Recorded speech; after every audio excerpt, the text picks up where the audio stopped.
Last night, 2 churches in BC, in Okinawan region, were burned to the ground, likely in an arson. So these Catholic churches were burned down, and everyone is rightfully upset. Let's cover the story from many different angles. Okay.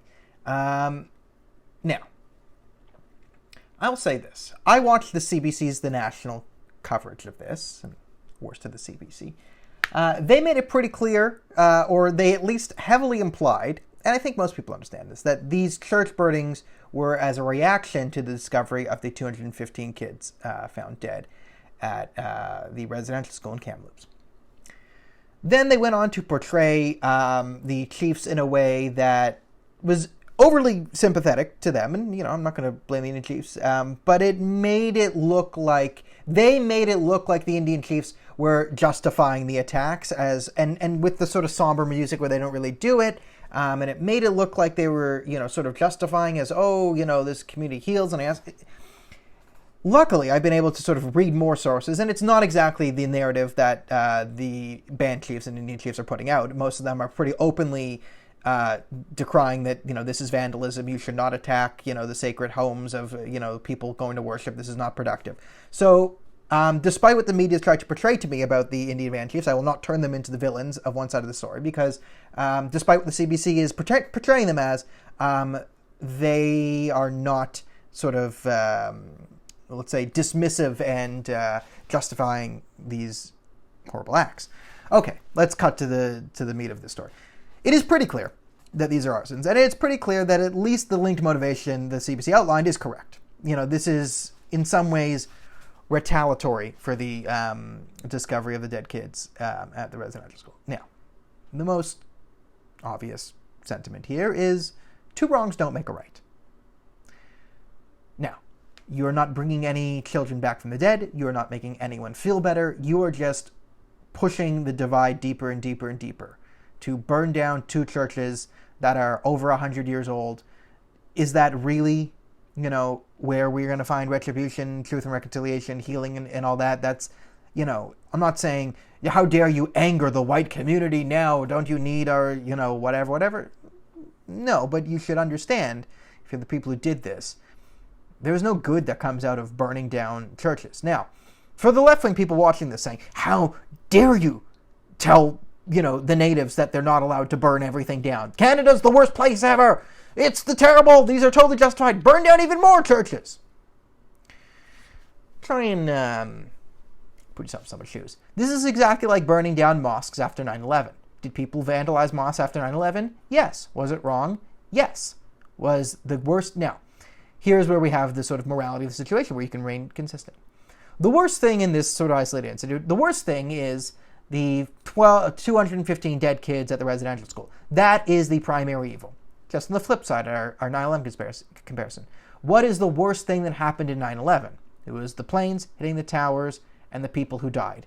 That was the worst thing. Now, can other bad things happen as a result of it? Yes. People were mean to Muslims in the aftermath of 9/11. Yes. Was that bad? Yes. Was the actual crime Islamophobia? Was the actual crime of 9/11 Islamophobia? No. It was terrorism. It was Osama bin Laden who put the planes into the towers. Again, but by burning down and attacking mosques, did that make anything better? Did those mostly Saudi Arabian terrorists really learn their lesson when you knock down, some mosque in Michigan or whatever? No, nothing good came of that. And, extremism is reciprocal.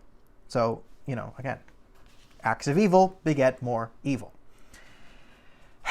So I hope we're not justifying this in any means. If anyone on the left is, but they were but 300 years ago.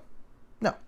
Now, I think we can all agree, and that we want the people who did this caught, arrested, prosecuted. We don't have the death penalty. It's 2 churches. Yes, let's not lock them up and throw away the key. But this is a serious crime, and in the interests of healing for everyone involved, it should be noted that these people see jail time and the community feels safe. And I think we can all get along with this. Now, does it mean we don't have to then address what to do with the residential schools? No, not at all. That's a separate conversation.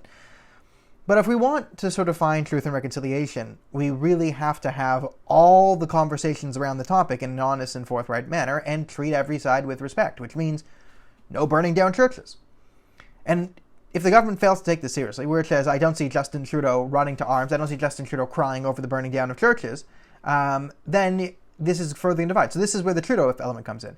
It is Trudeau's job to rightfully excoriate this behavior. Because if the Catholic or Christian community senses, and I think they're right to sense this, because I do think Trudeau admits this, that they are lower on his priority than other people, right? That people can vandalize and attack their churches with impunity, that is not good for the country. I understand. You know, the government is totally fine with anti-Semitic attacks on Jews. This is the Canada we live in. It's not healthy, right? Jews were attacked, pelted with rocks, targeted with tear gas by civilians, and chased, and the police did nothing, and the politicians barely even made a statement, right? It sucks. It's not good for the social fabric. It makes you lose trust in the government and the fact that, you know, things can work out. The country, Canada is a fair place. It makes you less likely to buy in. I understand that. Christians should feel the exact same thing today. You are nowhere near as important as other groups, according to the Liberal Party and the Prime Minister.